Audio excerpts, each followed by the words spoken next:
ఇప్పటికే పాకిస్తాన్కి సింధు నదీ జలాలను ఆపేస్తుంది భారత్. అటు పాకిస్తాన్లో చాలా దుర్భర పరిస్థితులు కూడా నెలకొన్న పరిస్థితి ఆల్రెడీ మీరు ఎక్స్ప్లెయిన్ చేశారు. ఇప్పుడు బంగ్లాదేశ్ అటు పాకిస్తాన్కి సపోర్ట్ చేస్తూ ఉంది కదా. సో బంగ్లాదేశ్కి బ్రహ్మపుత్ర నదిని అలాగే గంగా నదిని కూడా గంగా నది నీటిని కూడా ఆపేసే ప్రయత్నం చేస్తూ ఉన్నట్టుగా సమాచారం.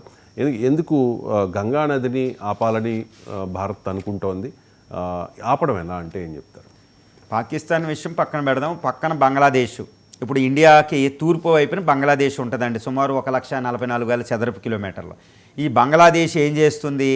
అక్కడ కూడా ఇదే పరిస్థితి. ఇండియా వ్యతిరేకత.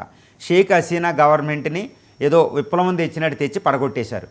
ఆర్మీ వాళ్ళు చైనా ప్రోద్బలంతో ఆర్మీ ఏం చేసిందంటే అక్కడ యోనస్ని తెచ్చి అక్కడ పెట్టింది. షేక్ హసీనా మన ఇండియా పారిపోయి వచ్చింది, మనకు తెలుసు.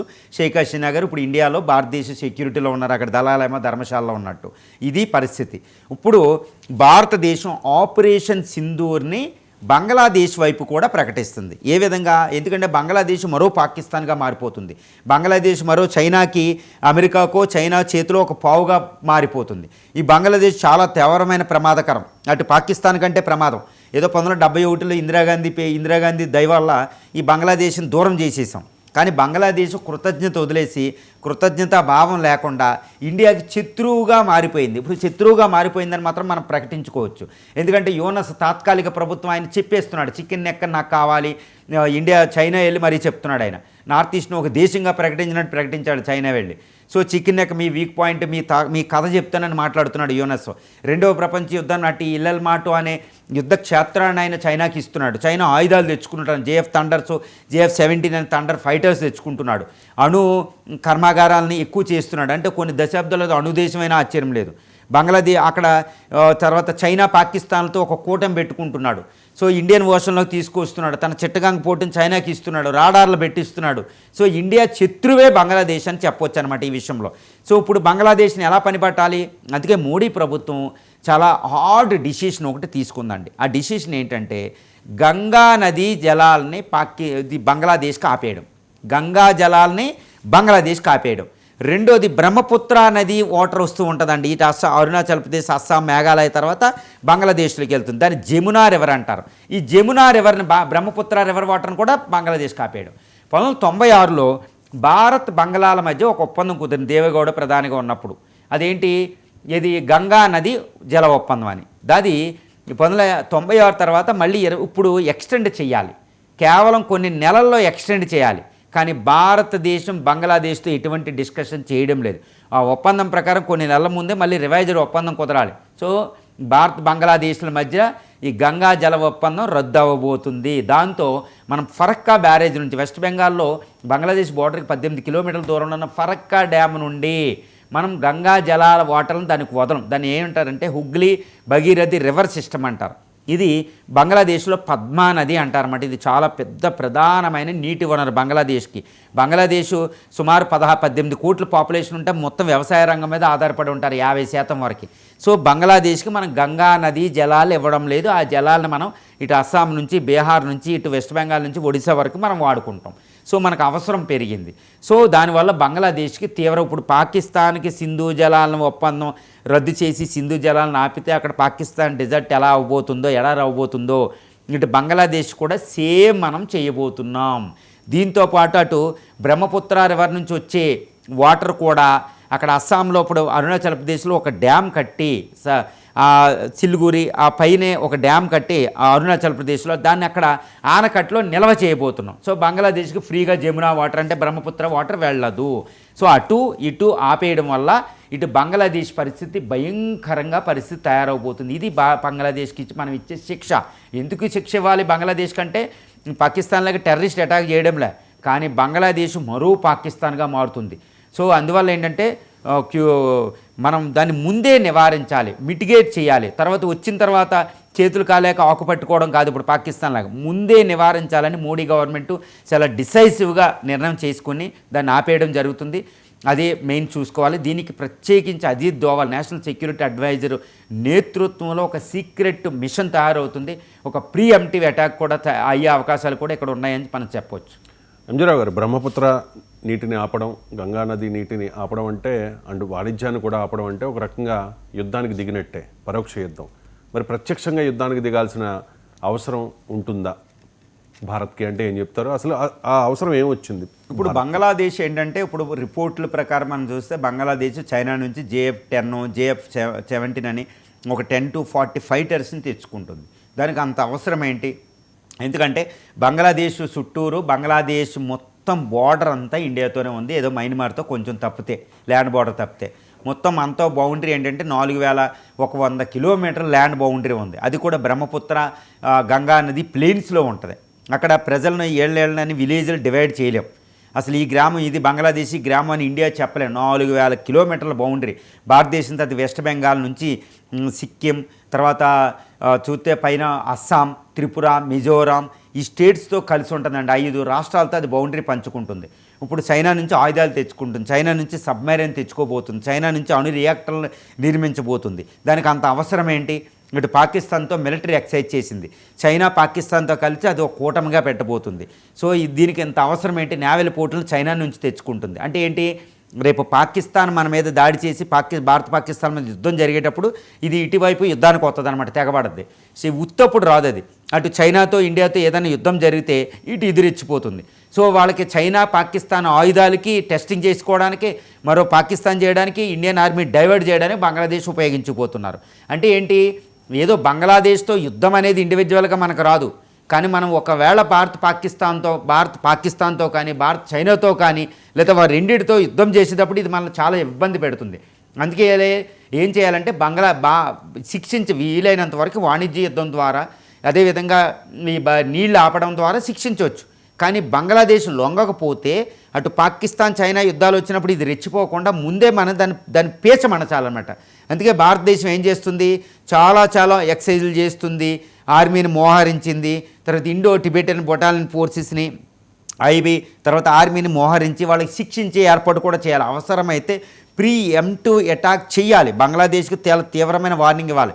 మీరు అనవసరమైన యుద్ధాలు మనల్ని ఇబ్బంది పెట్టే ఆయుధాలు బంగ్లాదేశ్కి అవసరం లేదు ఆ చిన్న దేశానికి. సో అలాంటి ఆయుధాలు మనం ఎత్తిస్తుందంటే మనం చాలా తీవ్రంగా పరిగణించాలి. ఎందుకంటే అక్కడ గౌహతి అని, కలకట్టా అని చాలా మంచి గ్లోబల్ సిటీస్ ఉన్నాయండి. ఇప్పుడు నార్త్ ఈస్ట్ కూడా చాలా డెవలప్ అవుతుంది.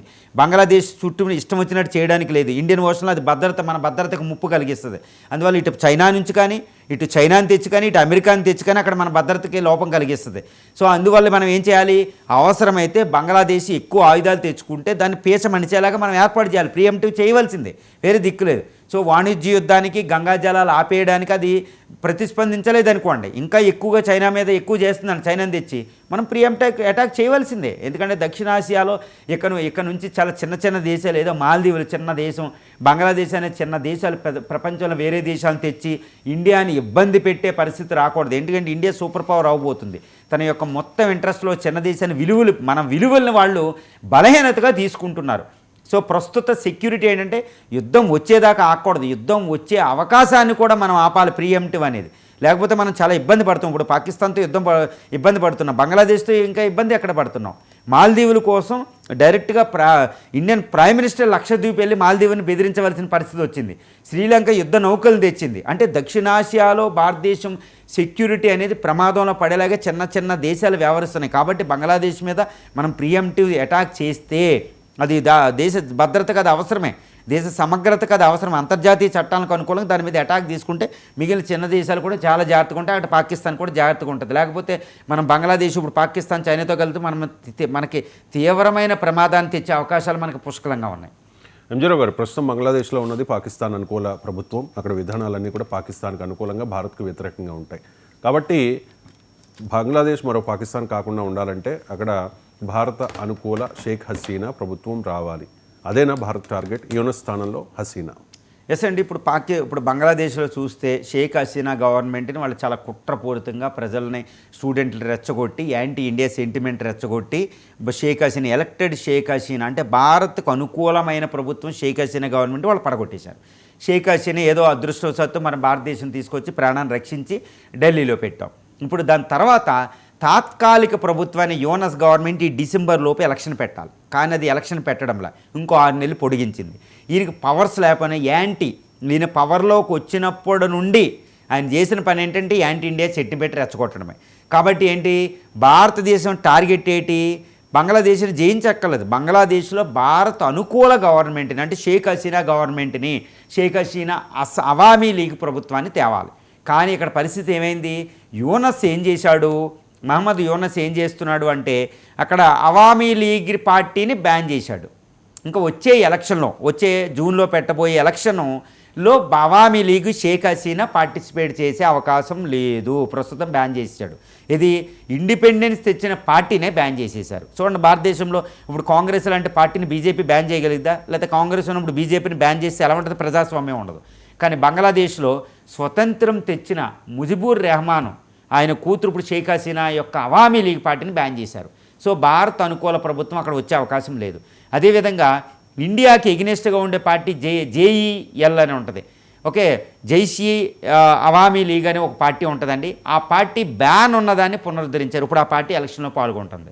తర్వాత బంగ్లాదేశ్ నేషనలిస్ట్ ఖలీదా జియా పార్టీ ఇప్పుడు అధికారంలో రాబోతుంది. అది ఇప్పుడు ఇండియా స్టాండ్స్ తీసుకుంటుంది. ఈ జేఈఎల్ వచ్చినా ఇండియాకి ఎగ్నెస్ట్గా ఉంటుంది. సో షేక్ హసీనా పార్టీ అవామీ లీగ్ షేక్ హసీనా ఎలక్షన్లో పార్టిసిపేట్ చేయడానికి లేదు. అక్కడ వారు ట్రిబ్యునల్ ఏం చేసింది? షేక్ హసీనాకు 6 నెలలు జైలు శిక్ష విధించింది. అంటే బంగ్లాదేశ్లో అడుగు పెట్టడానికి లేదు. ఇది పరిస్థితి.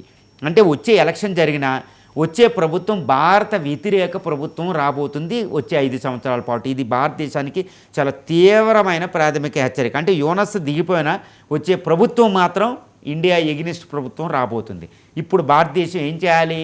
మళ్ళీ అవామీ లీగ్ పార్టీ అంటే షేక్ హసీనా పార్టీ అక్కడ ఎలక్షన్లో పార్టిసిపేట్ చేసేటట్టు భారతదేశం వ్యూహాత్మకంగా ముందుకెళ్తే మనం విజయం సాధించినట్టే. ఎందుకంటే బంగ్లాదేశ్లో విజయం సాధించే అవకాశాలు ఈ అవామీ లీగ్కి షేక్ హసీనాకి చాలా అవకాశాలు ఉంటాయి, ఎక్కువ ఉన్నాయి, ప్రధానమైన పార్టీ కాబట్టి. సో ఆ పార్టీ పార్టిసిపేట్ చేయాలి. ఎందుకంటే మిగిలిన 2 పార్టీలు బలహీనంగా ఉన్నాయి, ఇంత క్యాడర్ ఉండదు. షేక్ హసీనాకి ముజిబుర్ రెహమాన్ ఇప్పుడు సింపతి వచ్చింది. ప్రజలు కూడా ఇప్పుడు యూనస్ ప్రభుత్వం మీద తిరుగుబాటు చేస్తేనే ఆయన ఎలక్షన్ డిక్లేర్ చేశారు. అది మనం గుర్తుపెట్టుకోవాలి.